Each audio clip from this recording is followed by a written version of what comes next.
Rakyat Terengganu sambut baik keputusan Menteri Besar untuk gunakan logo Hari Kebangsaan sama seperti di peringkat Persekutuan.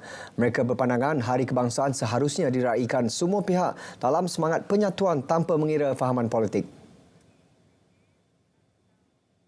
Kalau dari segi itu, saya lebih sokong guna yang Malaysia punya lah, yang kerajaan punya. Sebab kita politik habis dah. Kita sekarang ni fokus untuk merdeka, jadi kita fokus yang kerajaan je. Sebab yang ni yang untuk Malaysia, bukan untuk negeri. Sepatutnya kita hidup lama dah hidup di Malaysia ni, kita kenalah bersatu hati. Jadi kita kena sambut sekaligus seperti zaman-zaman dahulu. Kalau kita rakyat Malaysia mesti bersatu padu. Walaupun lain-lain politik, tapi Hari Merdeka tetap kena raih bersama-sama lah. Maknanya kita kena bersatu hati lah semua dah. Sebab kita ni merdeka lama dah. Tak boleh lah masing-masing ikut kepala masing-masing gitu. Tak comel lah gitu. Gitu. Jadi kira biar bersatu hati belaka lah. Barulah harmoni kata lah. Janganlah pakai ikut mumu aku gitu gini lah. Walaupun kata beza pendapat masing-masing politik kita ni lah, pembangkang pun tak payahlah kira merdeka tu biar kita sama-sama tu je.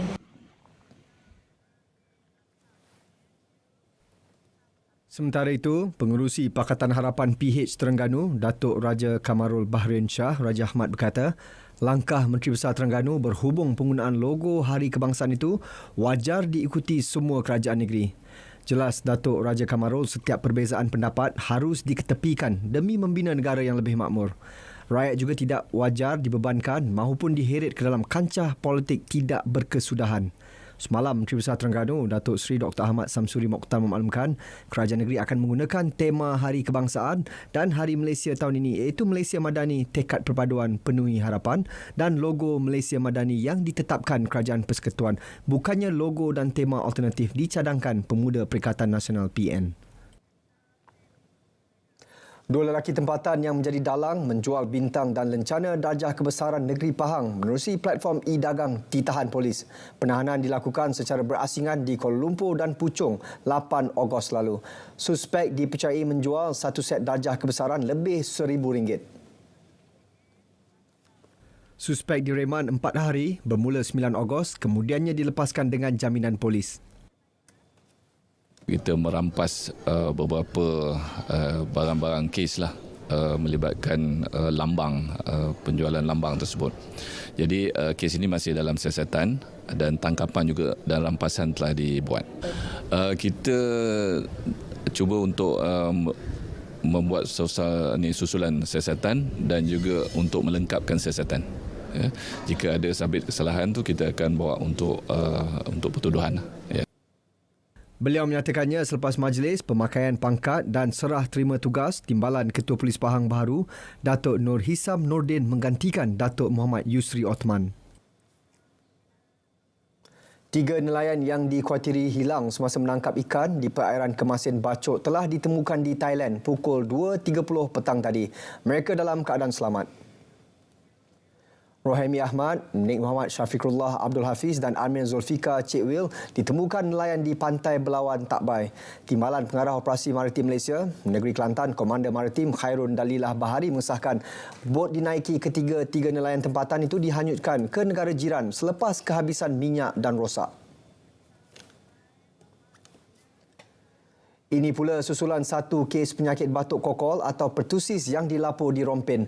Pejabat Kesihatan Daerah telah meningkatkan aktiviti pencegahan dan pengawalan di kawasan tempat tinggal pesakit terlibat. Ia bagi mengelak penyebaran penyakit berkenaan.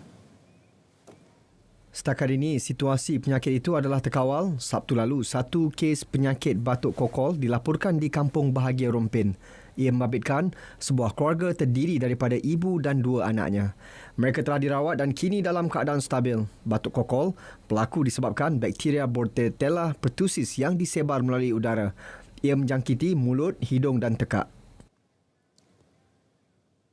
Perkembangan aksi Piala Malaysia 2023, Seri Pahang FC mengesahkan kemaraan ke suku akhir dengan agregat 5-2 selepas menewaskan Harini FT 2-0 pada aksi kedua pusingan 16 di Stadium Darul Makmur Kuantan, Pahang semalam.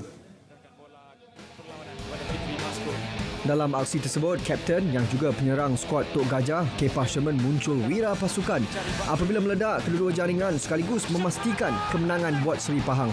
Terdahulu, skuad Tok Gajah dilihat lebih menguasai permainan untuk memburu jaringan namun hanya mampu memecah kebuntuan pada minit ke-42 menerusi gol Kepah Sherman. Pada minit ke-51 separuh masa kedua, Kepah sekali lagi meledak gol untuk pasukannya menjadikan keputusan perlawanan 2-0 dan kedudukan itu kekal sehingga tamat perlawanan. Pada 4 Ogos, Seri Pahang menewaskan hari ini FT 3-2 di Stadium Tuanku Abdul Rahman di Paroi, Negeri Sembilan. Pada aksi suku akhir, skuad kendalian Fandi Ahmad bakal bertemu juara 4 kali KL City FC. Terus setia bersama kami. Selepas ini, laporan cuaca serta lintas langsung Sabah, Sarawak dan JAKIM.